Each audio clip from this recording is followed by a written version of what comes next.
What's up guys, Hownish here, and today I just wanted to do a quick breakdown video of all of the new exotic weapons and armor that you'll find in the Curse of Osiris expansion. It's worth me mentioning these are the exotics currently available at launch. We're not taking into account any other potential hidden things that might drop in the raid lair or later on down the road, but all of the exotics in this video are ones that you can get dropped from engrams or, randomly, essentially. They're not kind of quest weapons or anything like that. So if you're wondering which new exotics are in the game for you to chase, then hopefully this video will help you out, and we'll start out with the weapons. So we're looking in the Planet Destiny database right here. First up we have the Colony, the new exotic grenade launcher. The exotic bonus is Insectoid Robot Grenades. This weapon's grenades are insectoid robots that chase targets and explode close to them. It also has Serve the Colony. Insectoid robot grenades quickly repopulate the magazine from reserves while the colony is unequipped. So definitely one of the more unique grenade launchers in the game, and from early reports it definitely sounds like these kind of insectoid robot grenades are pretty effective. Up next though we have the Crimson Hand Cannon. This is the Red Death themed weapon in the Curse of Osiris. It's a 386 round per minute hand cannon, which I believe is a new archetype,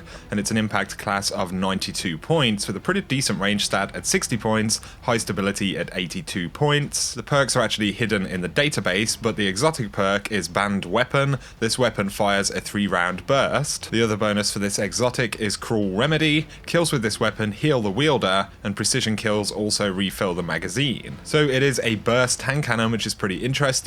Still comes with health regeneration, as well as the ability to refill the mag on precision kills, which is pretty interesting. It's also worth noting that there is a new exotic ornament, the Silver Bullet, available for this weapon. Next though we have the Prometheus Lens, the new exotic trace rifle. This one comes with Prismatic Inferno, fires a solar trace beam, and generates a damaging heat field that grows while the weapon continues to fire.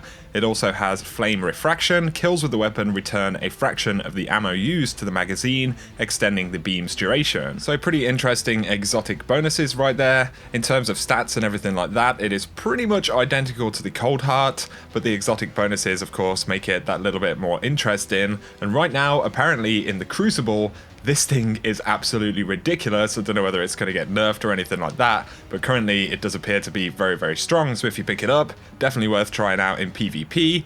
Also, you will get 2 exotic ornaments for this thing, the Eye of Osiris, as well as the Prism ornament that you can grab from Eververse. The next weapon though is Telesto, a returning exotic from back in the Taken King. So this has Unplanned Reprieve, fusion projectiles attach and detonate with a delayed Void Blast. It also has Harbinger's Pulse. Multi-kills with this weapon immediately reload your equipped kinetic and energy weapons from reserves. So the change to the Harbinger perk is pretty cool right there. It will reload your other weapons if you make kills with this weapon, and of course you've got that kind of delayed blast when the weapon attaches its projectiles, which is pretty interesting. Also, you can get to the Reef in Ruins exotic ornament for this weapon. Next though we have the Jade Rabbit, and the perks for this don't appear in the database for some reason, but its exotic bonus is the Fate of All Fools. Chain body shots to gain bonus damage on your next precision shot and return ammo to the magazine. The weapon also comes with armor piercing rounds as well as Zen Moment. So if you're a big fan of Jade Rabbit back in Destiny 1, then of course you have the chance to get it once again in D2 now. For the exotic armor though, we have the Aeon Safe,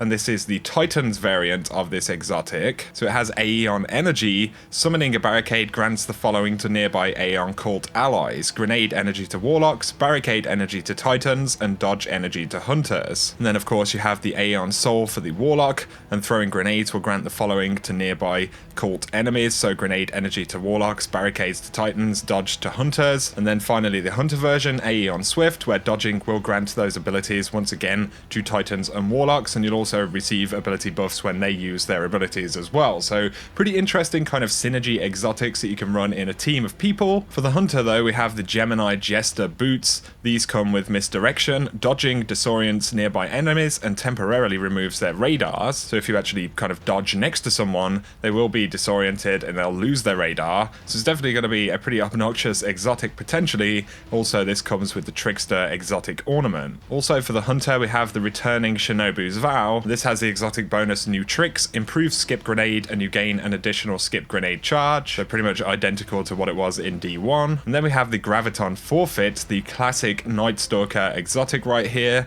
This has Vanishing Shadow, increases the duration of any invisibility effects, and your melee recharges faster while you are invisible. So definitely an an interesting change there. If you like being invisible and running about, then this is pretty much the exotic for you, I guess. We have more returning exotics though. One is the Mark 44 Standardsize for the Titan. This has a bonus called Seriously Watch Out. So it grants an overshield when sprinting at full health with Seismic Strike, Hammer Strike, or Shield Bash equipped. Hits with these abilities will recharge a portion of your melee energy. So essentially sprinting will give you an overshield when you're actually at full health, which definitely is going to make them potentially pretty good for kind of aggressive play, especially in PvP stuff, but pretty tanky in PvE in the right situations as well. Also for the Titans, Helm of Saint14 has returned. This has Starless Night. Your Ward of Dawn blinds enemies that enter it, and guarding with the Sentinel Shield temporarily blinds nearby enemies. So if you're actually in the bubble, it does exactly what it did back in D1, but it has the additional capability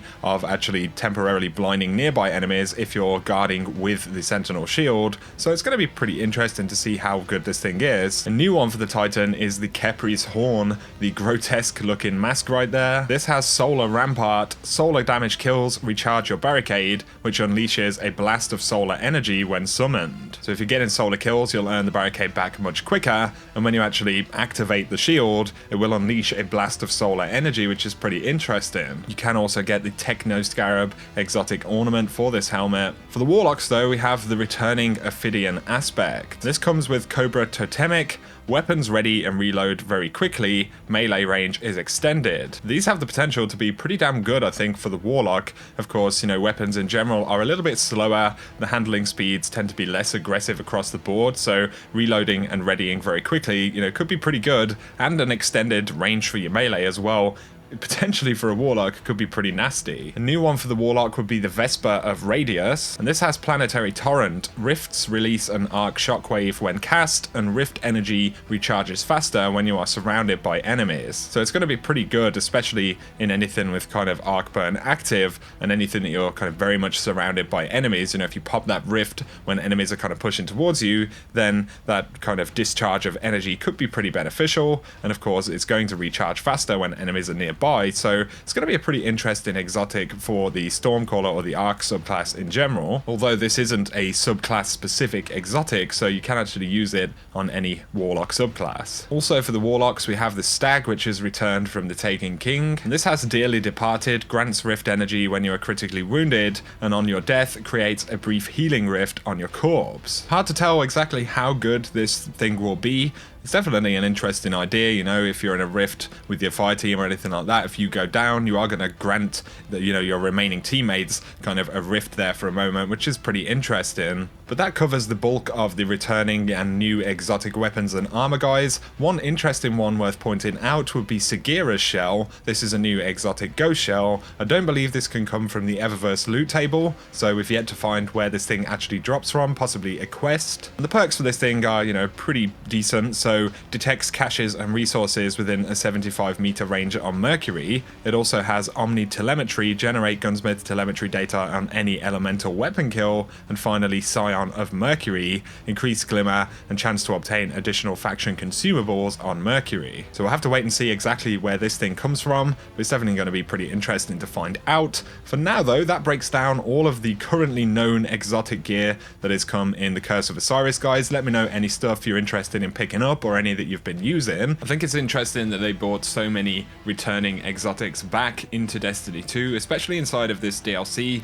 There are a whole bunch that we had in Destiny 1. Many of them are, you know, pretty well loved exotics, and I think on the most part they kind of do those exotics justice, or they do the classic versions justice, although they are very much doing that inside of the vacuum of Destiny 2's sandbox. So they're not really doing too many things that, you know, completely tip the game up on its head, you know, or change the way the game is played or anything like that. I think one of the more interesting ones is probably the Colony. I think it's really interesting that the robot grenades actually track enemies. It's certainly going to be one of the best exotic or grenade launchers in general in the game. I also think the Aeon set of exotics that you can get for each class that kind of work together are pretty interesting. I really like that concept, and I'd like Bungie to kind of push that a little bit further and see what else, you know, you can do with it. I do in general feel like Bungie could be a little bit more risky with, you know, some of the exotic design decisions in general and some of the kind of sandbox stuff. They focus very heavily on balance, and, you know, sometimes that removes some of the fun element from the game. But I think they may have kind of over engaged in that idea idea a little bit too much in D2, but that's just my opinion. I think, you know, part of the power fantasy kind of dictates that some things are just gonna be straight up very powerful, you know, Gjallarhorn or any of those weapons from back in D1, we don't even really have to list them. There's definitely a clear difference, but I do still think, you know, there are some pretty fun exotics in this game, guys. Anyway, if you have enjoyed the video, a like is very much appreciated. Let me know your thoughts down below, and if you're new to the channel, be sure to hit subscribe to see a lot more Destiny 2 content. But for now, you guys have an awesome day.